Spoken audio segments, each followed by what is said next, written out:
नमस्ते दोस्तों, स्वागत है आप सभी का डीएसआर के क्लासेस के यूट्यूब चैनल पे। दोस्तों 23 जनवरी के ऑल शिफ्ट के सारे क्वेश्चन हम आप लोगों के सामने लेकर हाजिर हैं। और दोस्त, अभी तक आपने सब्सक्राइब नहीं किया तो चैनल को सब्सक्राइब कीजिए, बेल आइकन को प्रेस कीजिए साथ के साथ, ताकि आने वाले नोटिफिकेशन आप तक पहुंच सके और आप सबसे पहले वीडियो देख पाए। तो चलिए शुरुआत करते हैं 23 जनवरी के ऑल शिफ्ट के। पहले शिफ्ट के होंगे, फिर नेक्स्ट शिफ्ट के होंगे। तो सबसे पहले पहले शिफ्ट के डिस्कस करते हैं। फीफा 2022 का आयोजन कहाँ पे होगा? तो दोस्त ये कतर में होगा, कतर में। इसके बाद पूछा था यूपीयू की full form universal postal union हो जाएगी। नेक्स्ट पूछा था सीएसआईआर का full form council of scientific and industrial research, इसका फुल फॉर्म हो जाएगा। इसके बाद में एक क्वेश्चन थोड़ा सा घुमा के पूछा था, एक निब्बल किसके बराबर होता है? तो वैसे तो 4 बिट के बराबर होता है, पर ऑप्शन में क्या था, 1/2 बाइट। 1 बाइट में कि दोस्त कितना होता है? 8 बिट होता है, 8 बिट। अगर इसका आधा कर दे तो 4 बिट के बराबर हो जाता है।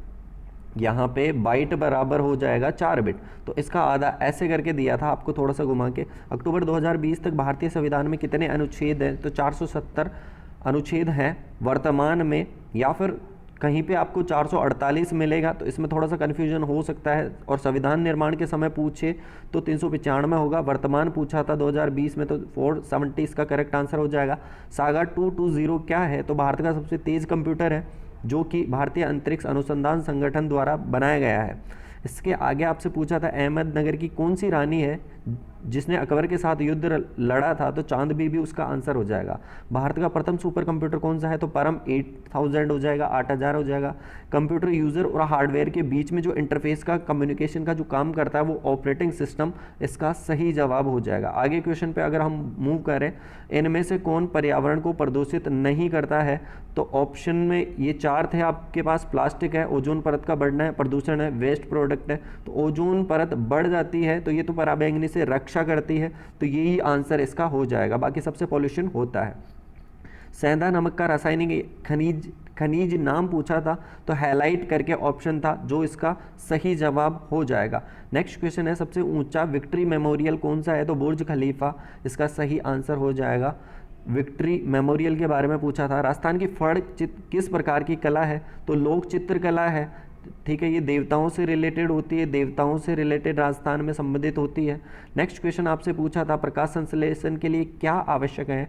तो प्रकाश संश्लेषण के लिए क्या आवश्यक नहीं है पूछा था। सूर्य का प्रकाश चाहिए, जल चाहिए, खनिज लवण चाहिए, कार्बन डाइऑक्साइड चाहिए। जो ऑप्शन इनसे अलग होगा वही उसका आंसर हो जाएगा। भारत छोड़ो आंदोलन के दौरान अरुणा आसफ अली ने कहाँ पे तिरंगा झंडा फहराया था? तो ग्वालियर टेक मैदान था, जो कहाँ है? मुंबई में है, वहाँ पे फहराया था। नेक्स्ट क्वेश्चन आपसे पूछे, पीसी महालनोबिस मॉडल पर आधारित कौन सी पंचवर्षीय योजना थी? तो ये रिपीटेड है, दूसरी पंचवर्षीय योजना, ये घुमा के पूछा है। अगर आपसे पूछे हेराल्ड डोमर के मॉडल पे आधारित, तो पहली पंचवर्षीय योजना हो जाएगी। डॉक्टर भीमराव अंबेडकर हवाई अड्डे के नाम, पुराना नाम पूछा है, तो सोनेगांव हवाई अड्डा नागपुर के नाम पर भीमराव अंबेडकर अड्डा रखा गया है। अगला क्वेश्चन आप लोगों का आया था, अराणमुला नौका दौड़, ये जो नौका दौड़ है किस राज्य से रिलेट करती है? तो केरल से रिलेट करती है नौकायन प्रतियोगिता। बंकिम चंद्र चट्टोपाध्याय द्वारा लिखा गया वंदे मातरम राष्ट्रीय गीत कहाँ से लिया गया है? तो आनंद मठ से लिया गया है, इसका सही जवाब था। अगला क्वेश्चन, अंकलेश्वर तेल शोधन जो कारखाना है वो कहाँ पर स्थित है? तो भरूच में है, जो कि कहाँ पे पड़ता है? गुजरात में। तो ऑप्शन में था आपके गुजरात। अगला क्वेश्चन था, पुर्तगालियों ने गोवा पर कब अधिकार किया? तो 1510 में अधिकार किया था। इसके साथ ये भी ध्यान में रखो, 451 साल गुलाम रहा था, आज़ादी के 14 साल बाद तक गुलाम था। तो और 1961 दिसंबर 1961 में आज़ादी मिली थी गोवा को पुर्तगालियों से। अजंता की गुफाओं में कौन सी प्राचीन चित्रकारी की गई है, चित्रकला या वास्तुकला? तो बौद्ध वास्तुकला वहाँ पे संबंधित है, क्योंकि बौद्धों के बहुत सारे चित्र बने हुए हैं, मूर्तियाँ बनी हुई है। अगला क्वेश्चन, 2019 में पेट्रोलियम उत्पादन में सेकंड स्थान पर कौन सा देश था? तो Venezuela, Norway, Qatar, UAE option में था, तो वेनेजुएला इसका सही आंसर हो जाएगा, वेनेजुएला, ठीक है। यूएई पहले नंबर पे है, वेनेजुएला दूसरे नंबर पे। यूएनओ में वर्तमान 2019 तक कौन सा देश सम्मिलित नहीं है? तो मलेशिया आंसर हो जाएगा। बाकी 3 ऑप्शन में थे, ये जो रिलेट करते हैं इनसे संबंधित थे। केशवानंद भारती बनाम केरल राज्य विवाद के बारे में पूछा था कि संविधान में संशोधन हो सकता है, ठीक है। इसके विवाद में क्या सही है? ऑप्शन में था संविधान में संशोधन हो सकता है, हो सकता है, जब संविधान के मूल ढांचे में कोई छेड़छाड़ ना हो तब हो सकता है। तो ये इसका निर्णय निकला था। नेक्स्ट क्वेश्चन आपसे पूछा था 1937 के कांग्रेस के पहले ग्रामीण अधिवेशन की अध्यक्षता जवाहरलाल नेहरू ने कहां पर की थी? तो फैजपुर उसका आंसर हो जाएगा। सूर्य और चंद्रमा का गुरुत्वाकर्षण जब एक सीध में आता है, एक सीध में होता है, तब क्या उत्पन्न होता है? तो ज्वार भाटा आता है, वो वृद्धि, ठीक है, यहाँ पे महत्तम दे रखा था, अलग अलग दे रखा था, छोटा ज्वार भाटा, वृद्धि ज्वार भाटा आता है, अधिक तीव्र ज्वार भाटा आता है जब सूर्य और चंद्रमा का गुरुत्वाकर्षण एक सीध में होता है। नीलगिरी पहाड़ी की सबसे ऊंची चोटी पूछी थी, तो डोडा बेटा इसका सही आंसर हो जाएगा। साल और सागवान का वृक्ष क्या है?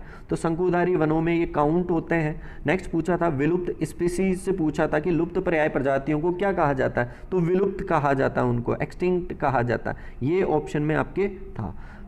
फिर पैरेंकाइमा टिश्यू क्या है? तो सरल एक सिंपल उत्तक है, सिंपल टिश्यू है, ठीक है। इसके बारे में थोड़ा सा आप जान लो। सरल उत्तक पैरेंकाइमा, मृदुतक भी बोला जाता है हिंदू में। उत्तक पौधे की कोमल भाग होते हैं, जैसे जड़ के वलकुट, तनों, इसके बाद में साथ के साथ पत्तियों और फूलों और फलों में पाए जाते हैं। यह उत्तक संवहन बंडल में और पत्ती की बाह्य त्वचा के नीचे पर्णवृत्त में भी पाया जाता है। पैरेंकाइमा यह जीवित कोशिकाओं का बना होता है। तो इतनी सारी जानकारी हमने ली और टोटल हमने पहले पार्ट में 31 क्वेश्चन सबसे ज़्यादा डिस्कस करें।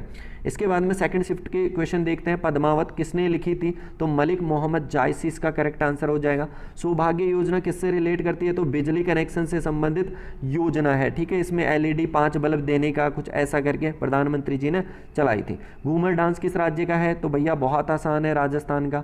गाड़ियों की गति को किस में मापा जाता है? ओडोमीटर से मापा जाता है। नेक्स्ट आपसे पूछा था मानव शरीर का सबसे बड़ा भाग कौन सा होता है? तो त्वचा होती है उसका सबसे बड़ा भाग। मनुष्य के शरीर में कितनी हड्डियां होती है? तो 206 करके आंसर हो जाएगा। आज़ादी के बाद बना भारत का सबसे पहला बांध कौन सा है? तो शायद इसका आंसर आप दोगे भाखड़ा बांध, जो कि कब बना था? 1964 में बना था। कब बना था? 1964 में बना था, ठीक है। 1963 या 64 के आसपास बना था, ठीक है। तो आप इसका कमेंट बॉक्स में बताइए कि कब बना था। UN के अनुसार 2030 तक जनसंख्या में भारत का सबसे बड़ा शहर कौन सा होगा? तो नई दिल्ली इसका सही आंसर हो जाएगा, जनसंख्या में सबसे बड़ा शहर और विश्व का दूसरा बड़ा। कथकली नृत्य किस राज्य से रिलेट करता है? तो केरल आंसर हो जाएगा। बांग्लादेश में भारत के राजदूत के रूप में कौन नियुक्त हुए? तो विक्रम दुरई स्वामी। ये बहुत डीपली था, तो ये लगभग सारे बच्चों का गलत हुआ है या फिर उनको आया नहीं। इसके अलावा पूछा है इनपुट आउटपुट से रिलेट एक प्रश्न पूछा था कि कौन सा इनपुट है कौन सा आउटपुट है। तो आउटपुट के रूप में हम स्पीक टर, ये एक ट्रिक हो जाएगी। स्पीक 4 बार टर। देखो, स्पीक से स्पीकर हो गया, टर में मॉनिटर आ जाता है, प्रिंटर आ जाता है, प्लॉटर हो जाता है और साथ के साथ एक और आता है। तो ये सारे तो आउटपुट हो जाते हैं। प्रोजेक्टर हो जाता है, प्रिंटर, मॉनिटर, प्लॉटर और प्रोजेक्टर। चार्ट तो टर वाले जिनके पीछे टर आता है और एक स्पीकर, बाकी सारे इनपुट उपकरण है। इसके साथ पूछा था हार्डवेयर सॉफ्टवेयर से रिलेटेड एक क्वेश्चन कि हार्डवेयर क्या होते हैं? जिनको छू सकते हैं, देख सकते हैं। इसके बाद में एक क्वेश्चन रीजनिंग का रिलेट करा था। यूपी की राजधानी लखनऊ, तो छत्तीसगढ़ की कौन सी हो जाएगी? रायपुर। फिलहाल इसका नाम चेंज कर दिया हो या नहीं करा हो, आप कमेंट बॉक्स में कमेंट करके बता सकते हैं। सरदार सरोवर बांध किस नदी पर है? तो नर्मदा नदी पर। फिर आपसे पूछा था कोशिका का पावर हाउस किसे कहा जाता है? माइटोकॉन्ड्रिया को।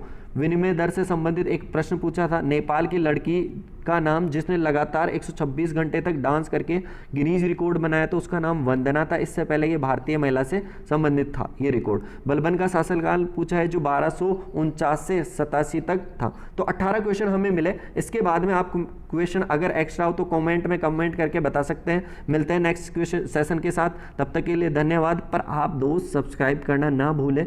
वीडियो देखने के लिए आप सभी का थैंक्स। मिलते हैं नेक्स्ट वीडियो में।